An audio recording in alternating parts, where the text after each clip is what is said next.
হে খোদা দয়া। কখনো কি মনে হয়েছে জীবনটা যেন একদম অন্ধকার? সংকটে পড়ে মনে হয়েছে এখন আর কোনো উপায় নেই, কিন্তু আল্লাহ তাআলা বলেছেন, আমি তোমাকে এমন জায়গা থেকে রিজিক দেব যেখানে তোমার ধারণাও নেই। সূরা তালাক আয়াত 3। আজকের ভিডিওতে আমরা দেখব কিভাবে আল্লাহ তাআলা অসম্ভবকে সম্ভব করেন। 1, অপ্রত্যাশিত উৎস থেকে রিজিক। একজন মুমিন কখনোই হতাশ হয় না, কারণ সে জানে আল্লাহর খাজানা অসীম। হয়তো আজ আপনি চাকরি হারিয়েছেন, ব্যবসায় লোকসান হয়েছে, কিন্তু আল্লাহর ওয়াদা সত্য।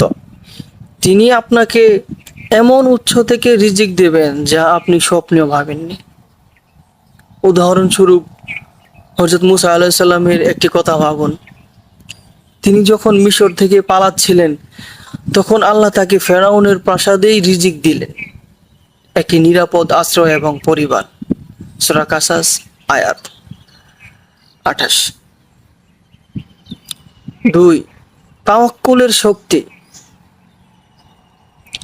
আল্লাহ তাআলা বলেন, যে আল্লাহর উপর ভরসা করে আল্লাহই তার জন্য যথেষ্ট। সূরা তালাক আয়াত 3। তাওয়াক্কুল মানে ঘরে বসে থাকা নয়, বরং সর্বোচ্চ চেষ্টা করে আল্লাহর উপর ভরসা রাখা। প্র্যাকটিক্যাল কিছু টিপস। প্রতিদিন সকালে এই দোয়া পড়ুন, হাসবি আল্লাহু লা ইলাহা ইল্লা হুয়া আলাইহি তাওয়াক্কালতু। সূরা তাওবা আয়াত 129। আল্লাহর উপর বিশ্বাস রেখে নতুন সুযোগ খুঁজুন। 3, আল্লাহর তাকদিরে বিশ্বাস। আল্লাহ তাআলা বলেন, নিশ্চয়ই আল্লাহ প্রত্যেক জিনিসের জন্য একটি পরিমাণ নির্ধারণ করেছেন। সূরা তালাক আয়াত 3। আপনার রিজিক, সুখ, পরীক্ষা সবই আল্লাহর হিকমতে লেখা, তাই ধৈর্য ধরুন। আল্লাহই সর্বোত্তম পরিকল্পনাকারী। মনে রাখবেন, আল্লাহ তাআলা কখনোই তার বান্দাকে ভুলে যান না। আজ যদি কঠিন সময় পার করেন, তাহলে জানেন